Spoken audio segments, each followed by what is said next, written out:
బాబు వస్తే జాబ్ వస్తుంది, బాబు వస్తే రాష్ట్రం అద్భుతమైపోతుంది. ఇది ఒక నినాదం, తప్పేం లేదు. అది పబ్లిక్లోకి ఎంతవరకు వెళ్తుంది అన్నట్టు. కాకపోతే పరిపాలన పరంగా చంద్రబాబు గారు చెప్పేటువంటి ప్రెస్ కాన్ఫరెన్స్లో తాజాగా చెప్పింది 3 నెలల తర్వాత 4 నెలల తర్వాత పెట్టిన ప్రెస్ మీట్లోదే ఒక సందేహాస్పదం. ఎందుకంటే పరిపాలన ప్రజల వద్దకి చంద్రబాబు టైంలో వెళ్ళిందా?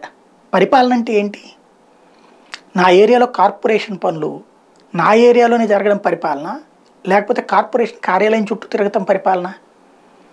సచివాలయ వ్యవస్థ తర్వాతన ఏ పని కోసమైనా కార్పొరేటర్లు, కౌన్సిలర్లు, ఎమ్మెల్యేలు, ఎంపీల చుట్టూ, అధికారుల చుట్టూ తిరిగే పని వచ్చిందా?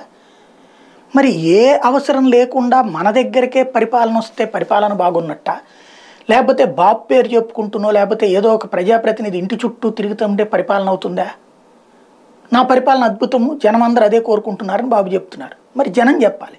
సచివాలయ వ్యవస్థ తీసి, వాలంటీర్ వ్యవస్థ తీసి, బాబు తరహా పాలన పంచాయతీల్లో సర్పంచుల చుట్టూ తిరిగి, వార్డు మెంబర్ల చుట్టూ తిరిగి, జన్మభూమి కమిటీల చుట్టూ తిరిగి, ఎమ్మెల్యేల చుట్టూ తిరిగి, ఎంపీల చుట్టూ తిరిగి, వాళ్ళని బతిన్లు ఆడుకుని, వాళ్ళు పార్టీ కార్యకర్తలకు ఫస్ట్ ప్రయారిటీ ఇచ్చి, పార్టీ సింపథైజర్స్ సెకండ్ ప్రయారిటీ ఇచ్చి, రికమెండేషన్లకు థర్డ్ ప్రయారిటీ ఇచ్చి, వేరే పార్టీలకి ఒప్పుకోకుండా న్యూట్రల్ వాళ్ళని దగ్గరికి రానియకుండా చేసినటువంటి పరిపాలన బాగుంటుందా?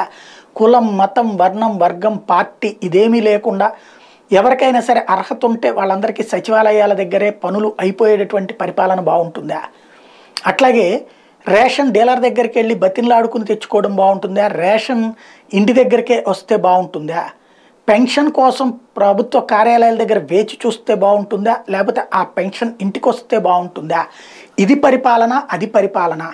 లేకపోతే ప్రైవేటు ఆసుపత్రుల దగ్గరికి వెళ్ళి రోజు తిరిగి రావడం వలన పరిపాలన బాగున్నట్ట, లేకపోతే మన ఏరియాలోనే ఆర్ఎంపీ డాక్టర్ దగ్గరకు కూడా వెళ్లాల్సిన అవసరం లేకుండా ప్రభుత్వ వైద్యశాల ఏర్పాటు చేస్తే పరిపాలన బాగున్నట్ట?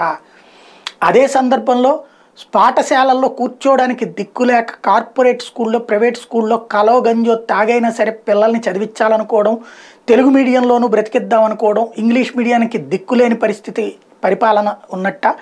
లేకపోతే ఇంగ్లీష్ మీడియం ఎవడు ఏమన్నా సరే పెట్టి తీసుకురావడం, నాడు నేడు కింద స్కూళ్ళు బాగు చేయడం, ట్యాబ్లు ఇవ్వడం పరిపాలన కిందకు వస్తుందా? August, September, October, November, December వచ్చిన పాఠ్యపుస్తకాలు రాకపోవడం పరిపాలన అవుతుందా? జూన్ కల్లా పాఠ్యపుస్తకాలు చేతులకి రావడం అన్నటువంటిది పరిపాలన అవుతుందా? బాబు పరిపాలన, జగన్ పరిపాలన, ఈ రెండింటి మధ్యన కంపారిజన్ గురించి బాబు గారు చెప్తున్నటువంటి వేళ ఇవన్నీ ఆలోచన, సందేహం.